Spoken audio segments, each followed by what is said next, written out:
20th episode of Totally Tubular Trivia. I'm Hollie Woods, together with our special guest, Justin Scoviak, host of the Pop Culture Reflections podcast. Hey guys. We are here to party. The energy is amped and cranked to 20 for the most raging show ever. We're feeling just like heaven and ready to spin you right round. To start this celebration, let's give my partner in pop culture crime the proper intro he deserves. Justin's the mastermind behind Pop Culture Reflections, a deep dive podcast into the movies, tunes, and pro wrestling that defined our lives. Part of the You Run podcast network, his show is a total treasure trove of guest interviews and personal memories. Justin's a legit 80s kid who grew up in the 90s in a small town in Pennsylvania. He's fueled by a love of horror, music, and connecting with awesome people. But before we head off to the closet for 7 minutes in heaven, let's reveal the answer to last week's radical riddle. That furry traveler from Nomak is Alf. He was the snarky alien who spent 4 seasons hiding out at the Tanner's house trying to turn their cat into a BLT. That's right, Justin. I guess on his planet, meow translates to medium rare, and honestly, his appetite for destruction was as big as his snout. Anyway, let's get on with the show. We've got 10 gnarly questions to test your 80s IQ that have a terminal case of 20-itis. I hope it's not contagious. Too late, Justin. We're already infected with the fun. So crack open a wine cooler and let's go. Question 1. Movies. Which major studio released the 1987 Coen Brothers classic Raising Arizona featuring a baby-snatching Nicolas Cage?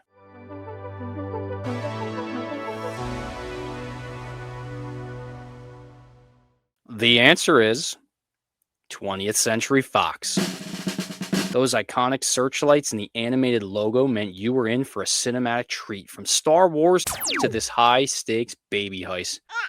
Any studio that lets Nick Cage sport a feathered mullet while trying to outrun a pack of dogs for a pack of Huggies deserves an Oscar. Question 2. Music. In this 1981 hit song, what famous number on the wall did Tommy Two-Tone claim he called 20 times?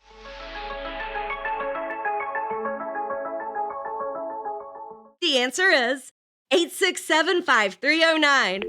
Tommy was like an 80s telemarketer, blowing up Jenny's line until she was forced to get a new number. Calling someone 20 times today gets you a restraining order, but back then, it got you a gold record and a permanent spot in every bathroom stall in America. Question 3. TV.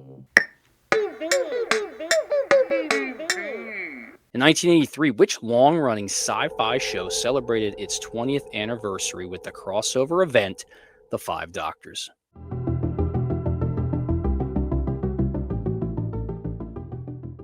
The answer is Doctor Who.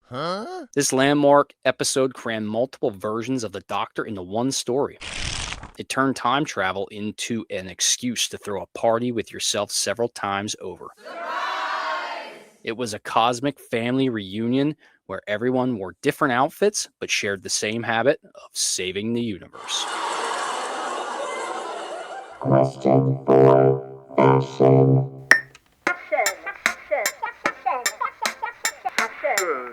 During the New York Giants' 1986 championship run, which star running back wore the number 20 jersey all the way to the Super Bowl win?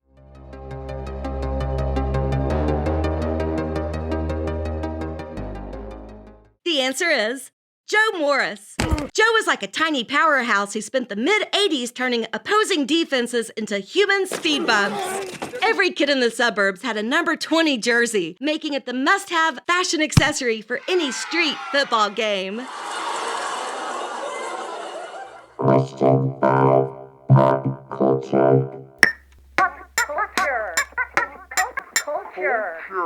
Derived from 80s trucker culture, what does 20 stand for in its popular slang phrase, "What's your 20"?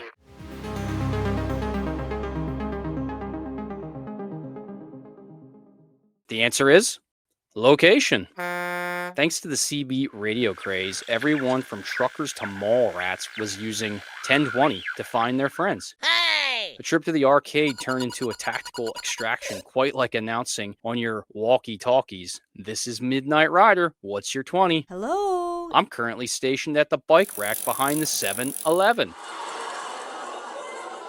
Whether you're hauling freight or just trying to find your friends at the food court, knowing your 20 was essential. But since we're halfway through this 20-themed bash, it's time for the commercial break trivia question. Let's shift gears from the road to the record player. Question 6. Commercials. In the early 1980s, which, as seen on TV, record company became legendary for commercials that breathlessly shouted the tagline, 20 original hits, 20 original stars.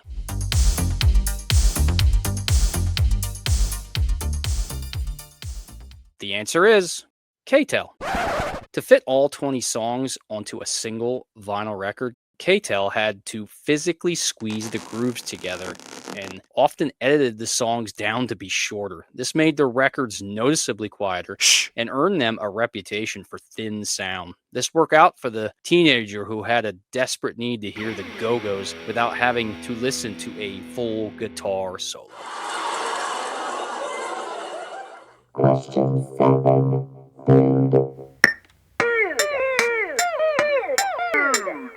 In 1983, McDonald's changed the party scene forever by introducing which massive shareable box of their bite-sized chicken?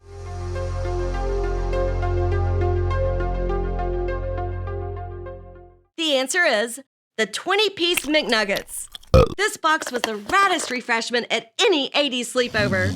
It was like a giant pile of little brown boots in a box. We would fight over cold nuggets just to get the last drop of honey mustard. Question 8. Video games.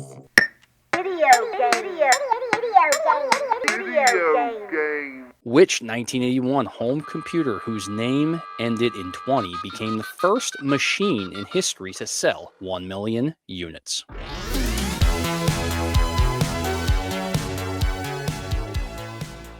The answer is the Commodore VIC-20. The VIC-20 brought the arcade right to your living room.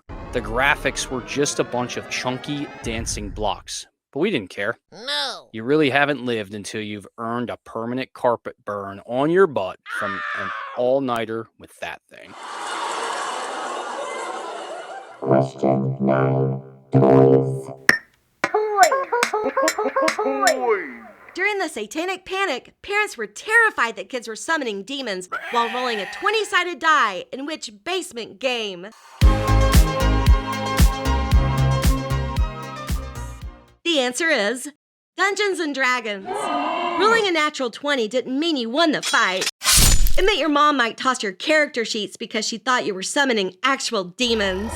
It was the perfect hobby for kids who'd rather fight a plastic dragon than fight with their dragon moms. Now, who is the actual demon mom? Question 10. Celebrities.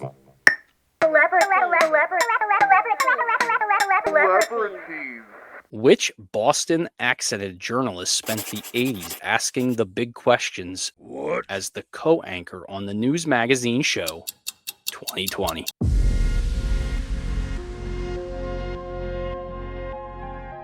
The answer is Barbara Walters.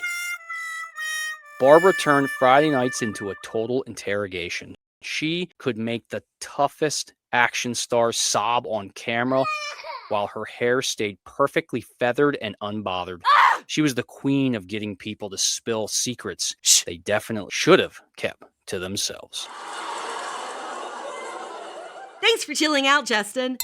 Please remind our listeners again where they can find your podcast. Yeah, if you want more deep dives into nostalgic entertainment, come find me. You know it, your guy J-Pop at Pop Culture Reflections. We geek out over the movies and music that made us who we are. So come hang out, talk shop. It's been totally awesome hanging out with you during this 20th episode party. So hey, you survived the dogs, the doctors, and the demons. Congratulations! Thanks for hanging out. But wait, before you turn on the strobe lights for your after party, I'm leaving you with a radical riddle to think about until the next episode. I was a child star on the prairie's wide track, then an It's Your Move schemer with a high-stakes knack. With a sister on Family Ties doing fine, I turned 20 in 1989. Who am I? Think about it. I'm Hollie Woods, and I'll reveal the answer next time right here on Totally Tubular Trivia. Be excellent to each other.